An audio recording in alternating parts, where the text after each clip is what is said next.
So let's now go to number 2, and it possibly might be the second week. Developing strong, soft, and interpersonal skills. Things that will help us develop strong, soft, and interpersonal skills are respect, empathy, compromise, and vulnerability. Basin Bison, I'd like to share with you a personal traumatic experience. I'm going to kind of be vulnerable with you here, which happened to me when I was a sophomore at Dixie High School, which I feel covers all aspects of respect, empathy, compromise, and vulnerability in developing strong, soft, and interpersonal skills. I take this excerpt from my published EFY chapter, Just Call Me Somebody, Nobody's Not My Name. You might remember that last Basin Bite when I talked about Bill and the birthday cake on social awareness. Well, quote, on the second or third day of my sophomore year in school, there was an opening assembly. There, the cheerleaders led the sophomore, junior, and senior classes in a series of competitive school cheers. The losing 2 classes in this competition will have to come up and put $1 into the blue and white spirit jug. The class that won the final competition at the end of the year would be eligible to keep all the money in the jug for their class. Well, you can guess how miserably unorganized the sophomores sounded. We had never participated in such a competition before. The juniors were a little louder and unified, the experience of one more year having made a difference, but the seniors were not about to let victory fall into any other hands.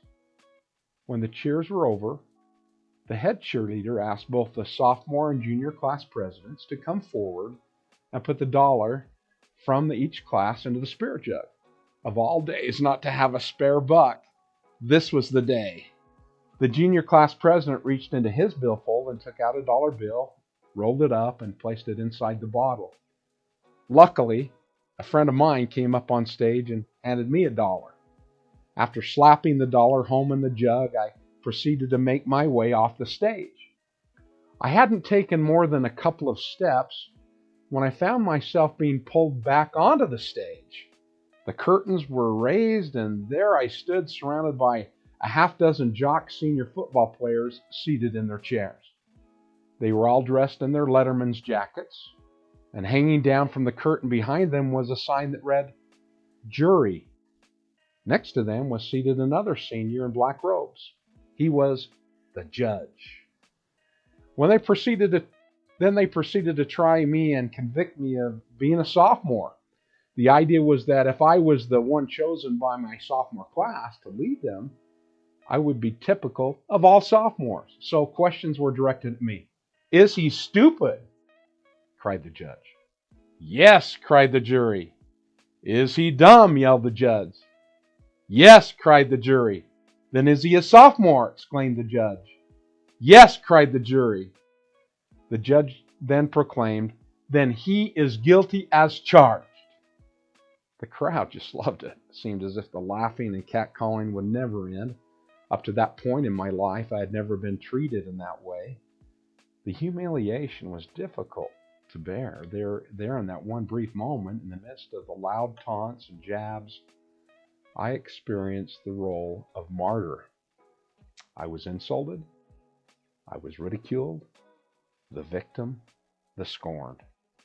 For what seemed like an eternity, I was transfixed. Guess who I felt like? That's right, I felt like Tom. He was a boy in 9th grade who, with my friends, we had belittled and besmirched. They say what goes around comes around. Justice seemed to be meted out that day, but my soul cried out for mercy in the cage in which I was trapped. I began to realize what my abused friend Tom must have felt every day at our hands: the neglect, the ridicule, the inconsiderate cutting remarks. How awful it felt to be labeled a sophomore nobody on that stage. How humiliated, how totally worthless and obstinate I felt. I wanted to evaporate. I wanted to strike back, but in a manly moment I held back my frustrations and tears until I could pierce my pillow in the confines of my own bedroom that evening. Terribly alone, shattered, tattered, and low, I still searched for acceptance. Sure, it was all in fun, but the scars remained, unquote. Now today, to be candidly honest, this kind of bullying would not be tolerated at school. Looking at the negative side of things through my experience, as we discuss developing strong, soft interpersonal skills of respect, empathy, compromise, and vulnerability, we can juxtapose or contrast what I went through.